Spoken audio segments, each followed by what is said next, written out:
Ka-partners, magandang araw ulit. Welcome back po dito sa ating channel. Meron tayong ayusin ngayon. Itong multi-blender. Bilyeni. Sa baguhan dito sa ating channel.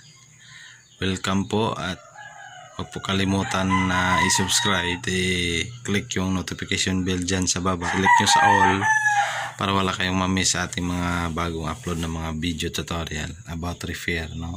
So, ngayon, itong blender na ito, yung issue po, hindi gumagana. No power po ito. So, susubukan natin kung ano po ba talaga yung problema nito. So, hindi pa natin ito nabuksan. So, testing muna natin. So, ito, partners, buksan natin.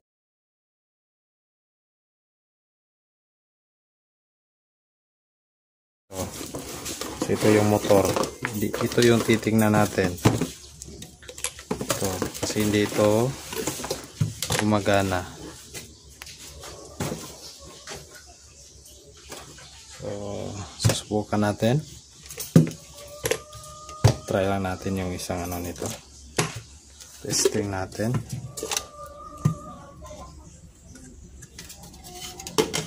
Ito, makikita natin yung design ng multi-blender na ito, itong Bilyeni. Wala po siyang switch control na selector dito sa labas, no? Kaya ito lang yung switch niya dito, nakita natin. Operating switch. Household use only. Household purpose lang po itong klaseng blender na ito. So, lapit ko lang yung camera natin. Ayan. Switch niya ito. Try natin. On natin. Tapos, ito yung spinner. Wala. So, kita natin. Hindi gumagana. Nilock natin. Tapos, hindi siya umikot. Yung ating switch. Yan. Naka-switch na. Naka-on na yan. Tapos, try natin. Yan. Wala pa rin. Hindi talaga nag-work, no? So, ito po yung switch nito. So, dapat gagana yan kapag pinupost natin itong ano nito. Ito. Yan. Pero hindi siya. Wala po talagang ikot yung spinner niya ito. Yan. Gagana ito. I-lock mo ng ganyan. Ikot na yan automatic. So, ito wala. So, titingnan natin sa loob. Yung gamit na pangbukas nito sa kanya screw is triangular yung design niya.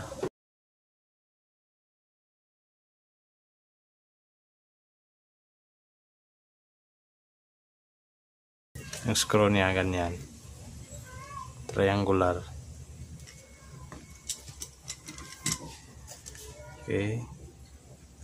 Ito yung cooling pin niya. Tanggalin natin to. Tigas. Okay, tanggal na. Ito ay star screw na ito.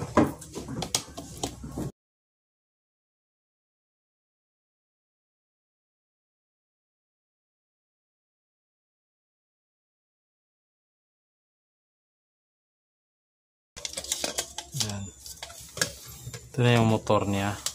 So, dito tayo focus kasi dito yung problema. So, ito yung switch niya. Micro switch. Check natin.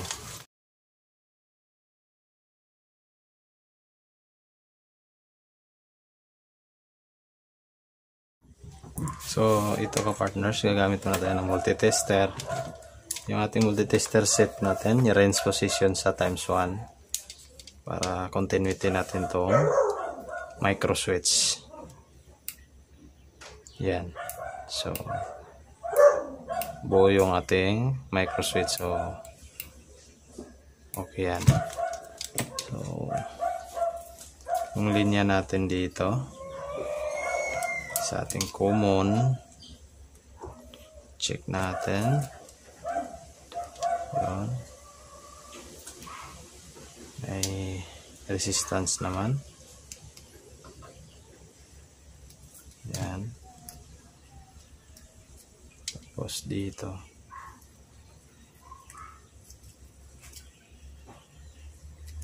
So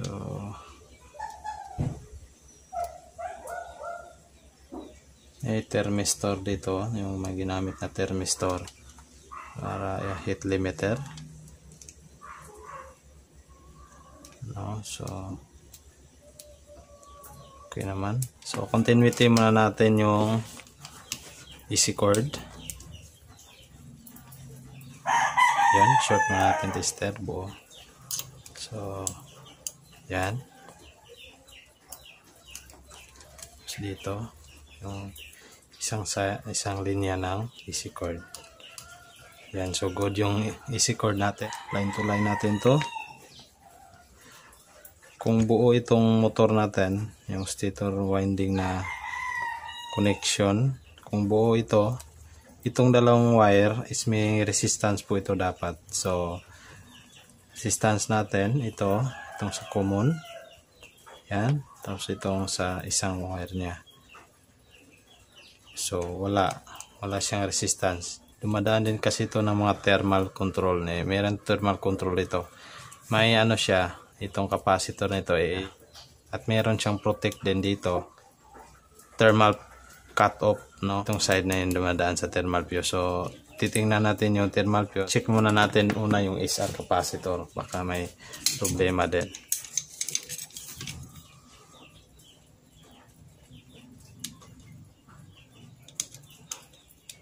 Check natin tong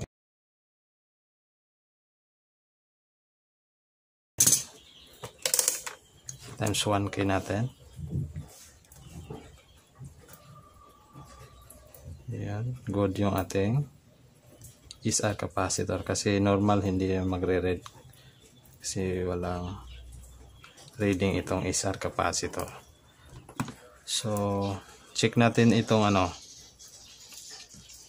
thermal fuse nya.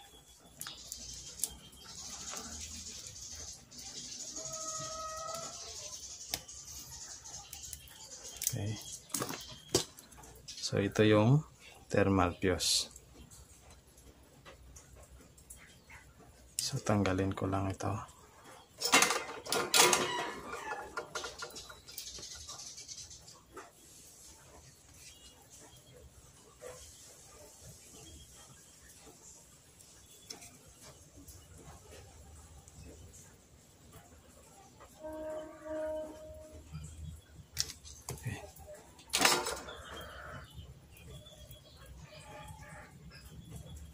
Dahan-dahan lang, baka maputol yung wire winding. So yan, ingat natin. So ito yung thermal fuse nya.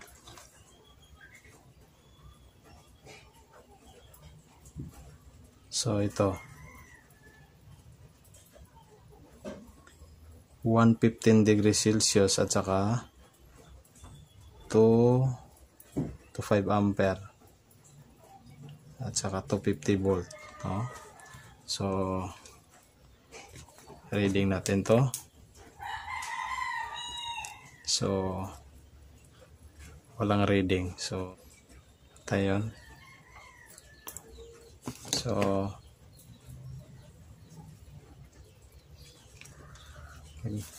hanap tayo ng pamalit nito. So meron ako pamalit dito.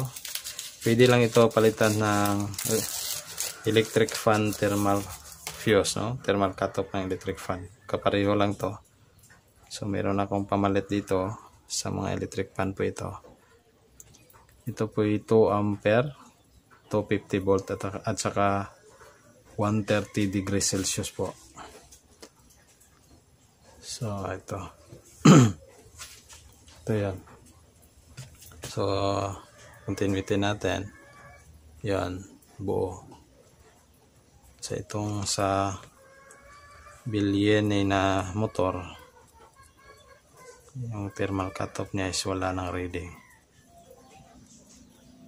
Yan.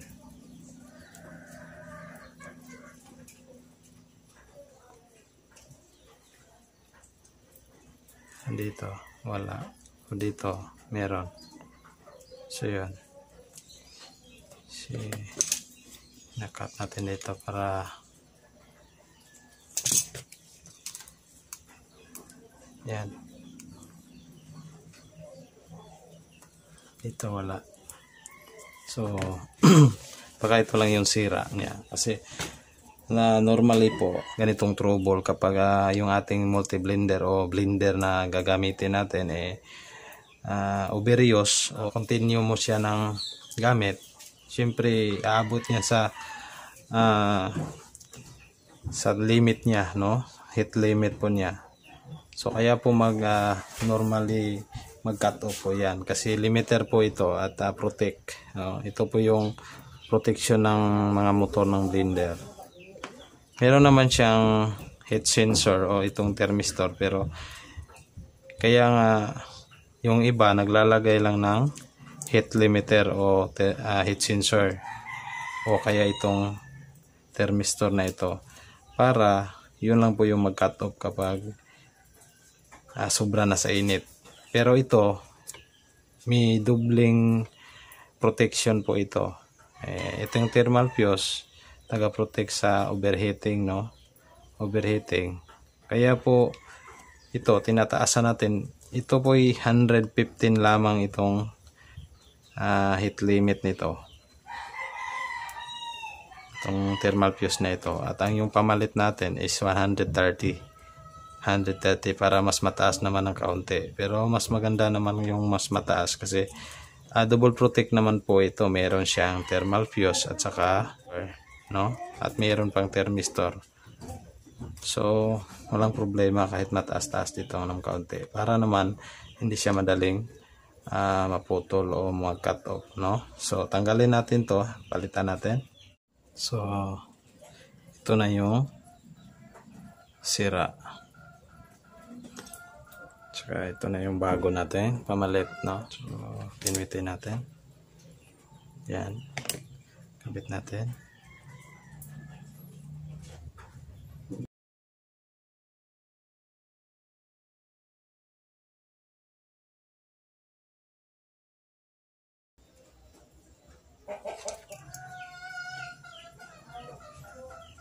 Yan.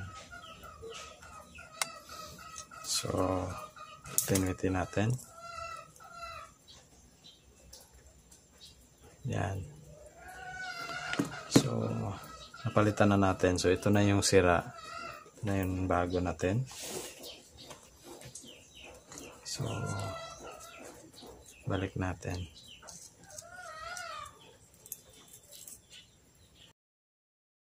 Yan. Tapos solder natin.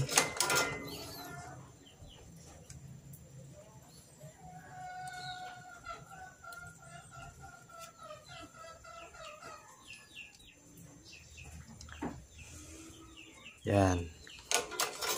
Yan. Tapos yan, meron ng resistance. So kanina wala yan. So ito na, bago natin siya i-cable tie. So resistance muna natin, tapos ikotin natin yung motor pagkatapos. So ito yung AC cord niya, power cord, tapos yan, may resistance na. Okay, ito yung power switch niya. So yun lang talaga yung problema, yung kanyang thermal fuse. So switch on natin. Ito yung plug. Yan. Yung plug na una natin yan. Tapos ito yung motor. So ito yung micro switch niya. Ito yung spinner. Ito yung spinner. So try natin. Yan. Umikot na. So napakalakas nito.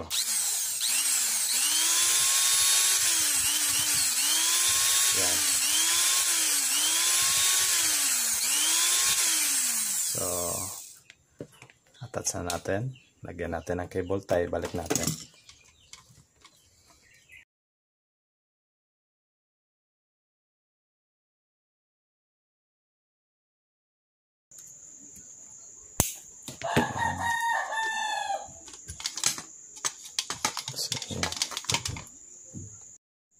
So, ito kapartners, makita natin yung plastic ito. Itong white na plastic dito. So, ito po yung pusher ng ating micro switch para gagana yung ating motor, no? Ito yung power switching niya, no? Kung i-lock natin ito, kung na-twist natin pa ganyan, so ako sayang mag pupush pababa, no? Pababa yun siya para didiin dito sa kanya, tatapat dito sa paan itong yung micro switch, no? Okay, so balik na natin.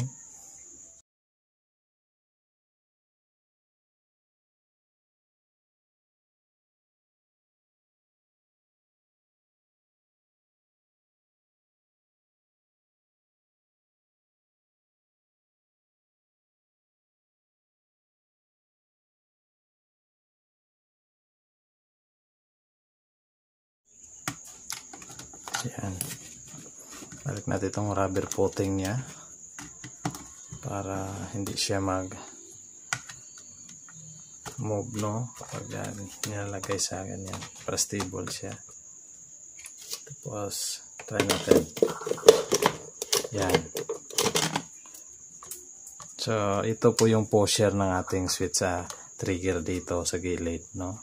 Itong plastic dito, shot mo, ganyan siya. Pag tinetwist mo pa right, no, right turn siya, usa na siyang mag lock yung ating blender, tapos yung micro switch ay gagana. Yan, tapos try natin. Yan, tapos lock natin. Okay. Yan, umikot na yung blade. Tingnan natin yung blade. Yan, gumagana na siya. Yan. So, gumagana na siya. So, pwede to siyang gamitin sa pang juice extract. Tapos, may mga previous siya na mga tumbler, no? So pang personal use na ito, household use only lang po kasi medyo maliit yung power ng kanyang motor. So dito po nagtatapos yung ating tutorial ngayon. So maraming salamat po sa inyo at sana wag mo pong kalimutan i-subscribe yung channel natin. Saka yung bell button, paki-click, select nyo sa all para ma-notify kayo ni YouTube every may upload akong mga bagong video about sa ating mga repair. So sana makakatulong at ma-like nyo yung ating video o i-share, makakatulong sa mga gustong repair sa kanilang sariling mga multi-blender. So thank you po. God bless.